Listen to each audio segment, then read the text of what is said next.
नमस्कार मित्रांनो, माझा आजचा विषय थोडा वेगळा आणि सोयीस्कर अर्थ लावणारा आहे. इथे आपण समुपदेशकाशी हितगुज या विषयावर चर्चा करणार आहोत. समुपदेशन कोणाला हवे, का हवे, कशासाठी हवे? संस्कार रुजवण्याची सोप्या जीवनशैलीसाठी आवश्यक असणारी गोष्ट कधीकधी खूप अडचणीची ठरते किंवा ती मिळवणे अतिशय गरजेचे बनते. त्यावेळेला समुपदेशकाची मदत घेऊन आपण कमी वेळात ते यश प्राप्त करू शकतो.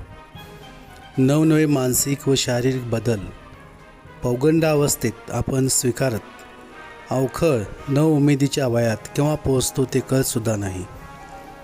कमी वयात लाडाने व मायेने वागणारी माणसे पुढील काही वर्षात फटकून व अंतर ठेवून वागायला लागतात. आपल्याकडून जबाबदारीचे भान, शिस्तपालन, स्वावलंबन करा असे नवे शब्दप्रयोग करू लागतात आणि इथेच आपले व त्यांचे किंबहुना परिस्थितीशी आपले जुळून येत नाही. नाहक संघर्ष हळूहळू वाढत जातो. गोष्टी बिघडतात, आरडाओरडा होतो, मने तुटत जातात, अपेक्षा पूर्ण होत नाहीत. मन कसे अगदी कावरे बावरे होऊन जाते. माझेच बरोबर असूनही कोणीच कसे ऐकत नाही असा त्रागा आपण करू लागतो. जर आत बाहेर काढण्यासाठी सर्वांवर अशी शिक्षणाची गरज आहे. या वयात केव्हा ना केव्हा समुपदेशन अशा लोकांसाठी असते ज्यांना त्यांच्या थोडेसे नजीकही अधिक आनंद हवा असतो. संयुक्त कुटुंबाची समुपदेशन अशा लोकांसाठी आहे ज्याला समजून घेणे, अधिक दृढ योग्य वाट दाखवणे यासाठी वेगवेगळ्या नातेसंबंध हवे असतात. व्यक्तींची समुपदेशन अशा लोकांसाठी असते ज्यांना समुपदेशकाची गरजच नव्हती.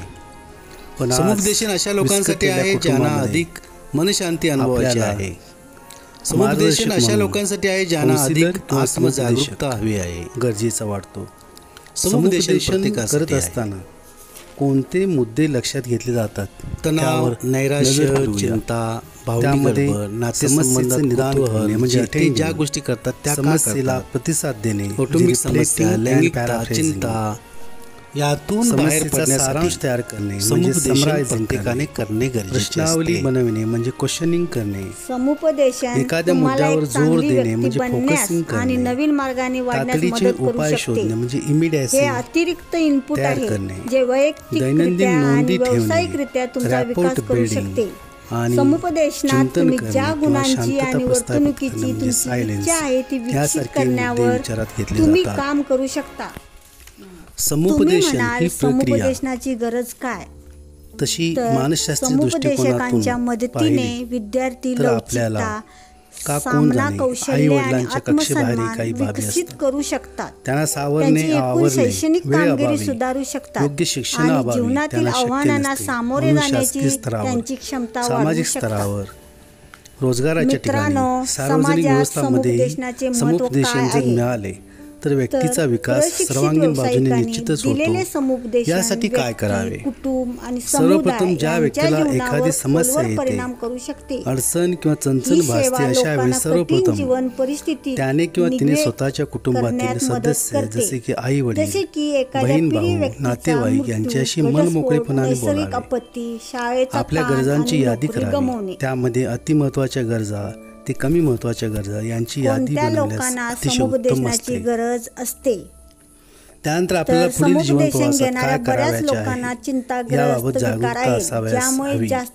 आपली पूर्ण होणारी किंवा आवाक्यात असणारी कल्पना किंवा स्वप्ने पूर्ण करण्यासाठी प्रयत्न करावयास हवे.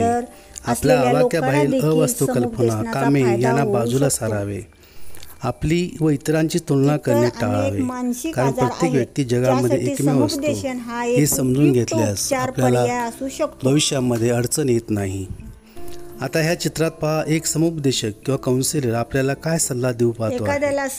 प्रथम तो आपल्याला समजून घेईल, समस्या काय आहे याबाबत विचारपूस करेल, आपला भूतकाळ विचारून पुढील संभाव्य मुद्द्यावर त्याला काय वाटते व व्यक्तीने काय करावे याबाबत सल्ला देईल.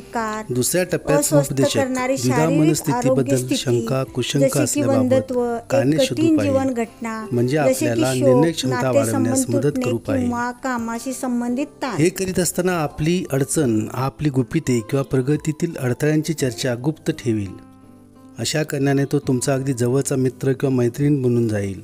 हा विश्वास एकदा समुपदेशकाने संपादित केला की पुढे तो आपल्याला बदल का हवा, बदल केल्याने कोणते यश प्राप्त होणार आहे हे सांगेल.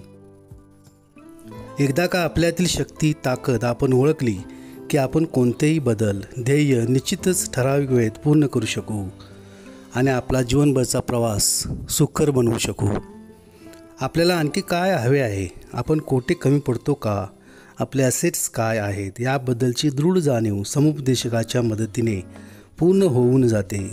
आपल्याला कोणीतरी गृहीत धरतो आहे, आपण काहीच नसून कोणीतरी आहोत ही मानवी भावनाच मुळे आपल्याला जगण्याची आशा निर्माण करते. हा मुद्दा समुपदेशकाच्या मदतीने आधाराचा गाभा असतो. नैराश्य येणे, आत्महत्या करणे, सूड घेणे यासारखे अरिष्टे आपण टाळू शकतो.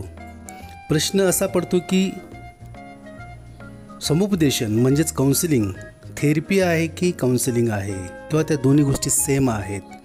दोन्ही प्रक्रिया एकमेकात गुंफलेल्या असल्या तरी दोन्हीमध्ये थोडे अंतरही असते. एका बाजूला समुपदेशन एका विशिष्ट स्थितीमध्ये व्यक्तीच्या जीवन समस्येवरती चर्चा घडवून योग्य मार्गदर्शन व पाठिंबा देण्याचा प्रयत्न करते, तर दुसऱ्या बाजूला थेरपीमध्ये वेगवेगळ्या कसोट्या तथा मानसिक, भावनिक अडचणींच्या तसेच वर्तनातील समस्यावरील उपचारांचा, तोडग्यांचा विचार करते. म्हणजे समुपदेशन झाले म्हणजे उपचार झाले असे नसून समुपदेशनाबरोबर व्यक्तीची स्थिती सुधारली का याची चाचपणी करणारे चाचणी सदृश उपचारही घ्यावे लागतात. आता विद्यार्थ्यास भेडसावणारा ज्वलंत विषय असतो career development and its direction.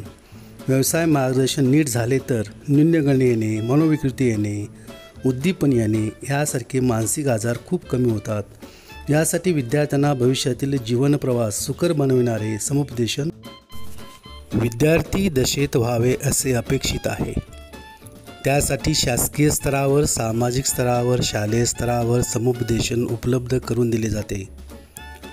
कोणते ध्येय निवडावे, कोणते क्षेत्र निवडावे, आपण कोण होणार, आपला आदर्श काय आहे, हे आपल्या सकट सर्वांना न उलगडणारे व भेडसावणारे एक अरिष्ट विद्यार्थी दशेत प्रत्येकासमोर आलेले असते.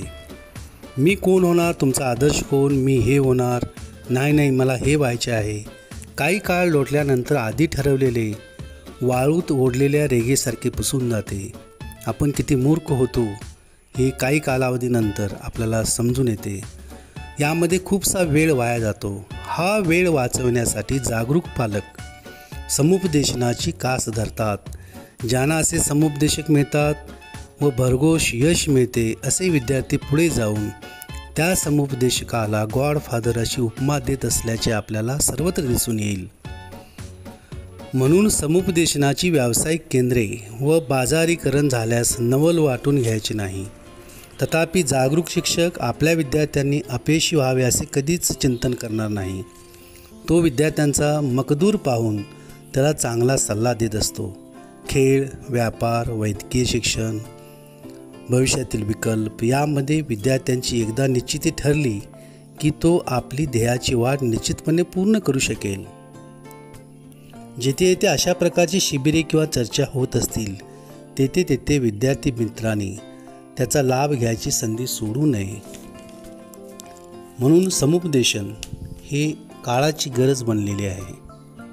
आपण सर्वांनी समुपदेशनासाठी जेथे संधी मिळेल त्या ठिकाणी त्या संधीचा लाभ उठवण्यास हरकत नाही.